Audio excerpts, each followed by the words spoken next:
Alright guys, Surgical here back again today. Hope you're all enjoying your Thursday. Big news to discuss that happened over the last 24 hours or so. A big announcement that OpTic Gaming have made with real ramifications for not only necessarily their team, but also the analyst desk, as I'm sure you guys are already aware from the title, and I imagine the thumbnail. That's what we're going to talk about today, but also the kind of drama and rivalries that OpTic Gaming sparked up in their announcement video here. Really stuff you like to see, given that, you know, franchising on the whole, especially what it's done really to the Overwatch League, has kind of dulled down the personalities to some degree and prevented some of the Twitter drama that they've had over there. Yes, the league is beginning in a couple of weeks' time. We're going to have to see what the ramifications of that look like in Call of Duty. Hopefully they won't be as bad as what we've seen in the Overwatch League. You know, we'll have to see how things go going forward. Hopefully things will work out to the best and we maintain the personalities and the rivalries that we have in Call of Duty, because I think really that is one of the best assets that we do have and has really made the, you know, kept the scene entertaining over a number of years, even when necessarily like the titles, the Call of Duty titles may not have been so good.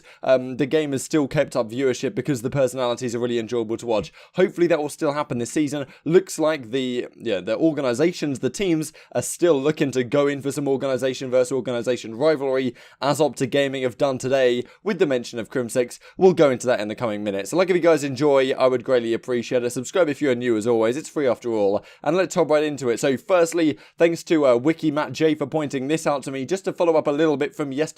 If you guys didn't see yesterday's video, effectively they've announced the structure for the upcoming season. There's going to be 14 weekend events. 12 of them are going to be at a particular city around the world. There's going to be one all-star weekend towards the end, and then the final CWL championships. We heard a little bit, a while ago, that some of the teams that have CDL teams and Overwatch League teams were having some difficulty hosting the home series for both the games, right? Now, it seems like Toronto Ultra had an event planned for March, which is now no longer going to go ahead. There is still going to be one on 27th of June to the 28th of June, as you can see right here. We've combined our events into one bigger, badder, more ultra event. This is what they say, but I'm pretty sure there are other motives behind it, as we have talked about. So the tournament style weekend, as we talked about yesterday, I'll leave that video links down below for sure. And now they have more teams, so these are the teams that are going to be there: Ultra, OpTic, Atlanta FaZe, Chicago Huntsmen. So some big name teams here: Empire, Mutineers, of course, the Minnesota Rokkr, and Seattle Surge. So those are the teams, and also the March 21 to 22, as they do mention. I imagine this was the initial date that they had planned. They're going to host a separate Call of Duty Challengers event, so really cool as a potential right here. We're going to have a lot of weekends of Call of Duty this season. But in addition, we're also going to have other weekends, maybe that are free, that have extra challenger stuff going on in addition. So if you're a player, that's an opportunity. If you're, if you just want to watch the game as I do, and I'm sure most of you guys do, then there's even more Call of Duty on the horizon. But unfortunately, maybe slightly less than we would have initially thought when this whole switch to the tournament format initially materialized. They've cut down on some of the events, but on the whole, the structure is much, much, much, much better, as we talked about yesterday.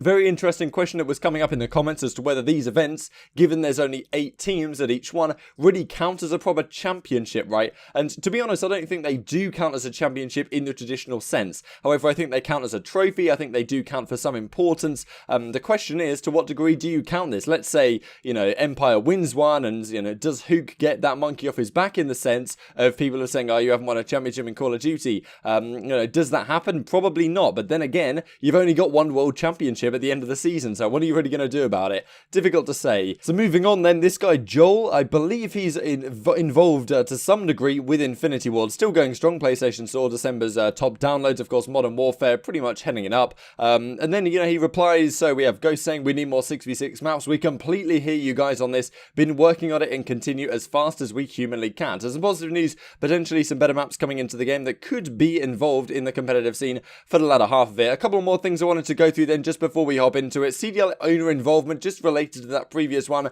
A query here, and Clayster says, I'm not going to speak much on it, but right now we're working super close with Activision. It's just a matter of meeting in the middle with the developers. So pretty much confirming what a lot of us thought. And if you guys are an amateur player, as Dominic seems to be here, the Challengers equipment we talked about yesterday, the mix amps are indeed provided. So here we go then. This announcement came out of OpTic Gaming yesterday. The final piece comes together, as they say. So this was the little teaser they did on Twitter, but I'll play with you guys a couple of clips from the entire video that they put out on their YouTube, which of course I'll link down below if you guys would like to check it out. Funny thing that Slasher says here at the beginning, and then they go on, of course, to announce OpTic Gaming, PACMAN, and the funny little clip at the end. I'm not sure, man. We have all these amazing pieces, minus you, of course, but I don't know what the final one is. Yo, what about that boy Mutex? Ooh, I don't know about that one. You guys know who'd be good, though? You guys know what I'm talking about. Eric, I'm in the middle of grinding. You know I'm thinking about making that comeback this season.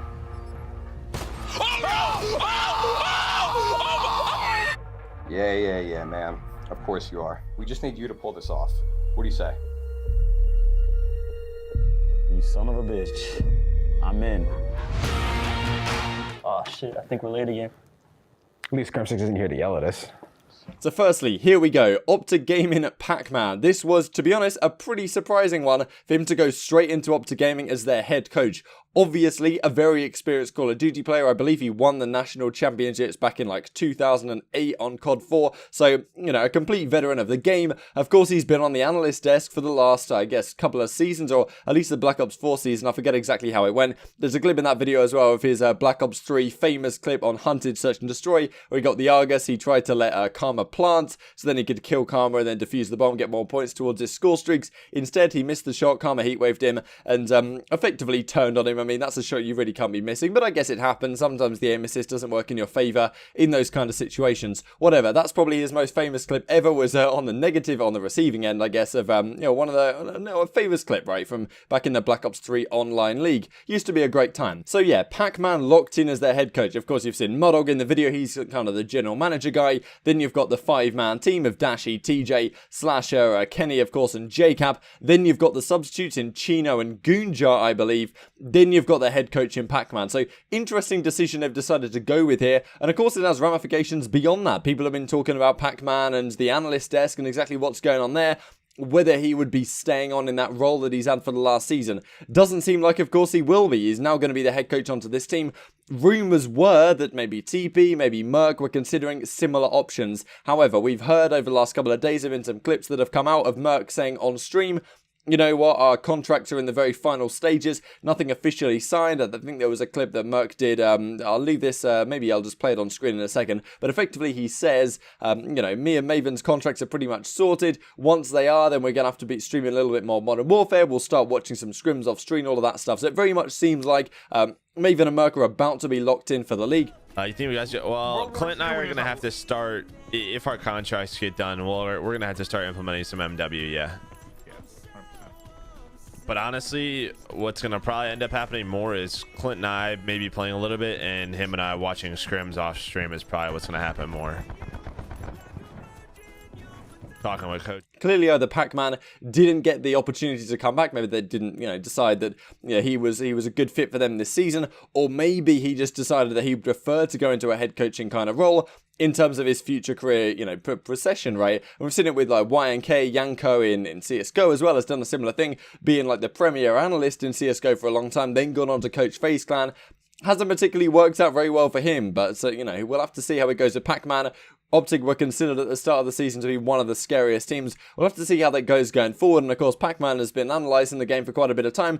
Hasn't really had a role like this as far as I understand it right now. So an interesting decision from OpTic Gaming. Do you think this is going to pay off in the long run? Will he be a valuable pickup? There's a lot of, you know, good coaches and analysts around right now. Chicago decided to go with Sender, but they've also got Tupac Thuglord to do some of the S&D stuff. So there's a lot of analysts and coaches going on this season. What can PACMAN bring to the table? I'd be interested to hear what you guys think about that down in the comment section below. So yeah, feel free to leave all your thoughts there. A few things to mention then before we finish off. So, Intel Call of Duty 2019 Gaming on Twitter, according to, you know, Charter. The World Championships Call of Duty number 7, then Anaheim and Miami at 9 and 10. So, you know, not too bad. Then in terms of esports teams, we've got some big names in here like FaZe Clan, but, you know, FaZe Clan were arguably in the news for other reasons. 100 Thieves, of course, is a big one, and OpTic Gaming as well up here. And finally, gaming personalities, of course, Ninja's as a big dog, but Nadeshot right up here as well. So, big respect. Finally, just to mention, then Mancat talks about this on Twitter, says there's supposedly 3 maps being taken out. Would love to know if this is true so we can either stop wasting our time or actually playing them. Intel Call of Duty Crone over there says I've heard 4 are going/gone. would love some confirmation. Feel sorry for these AMs still playing 2Ks with these maps.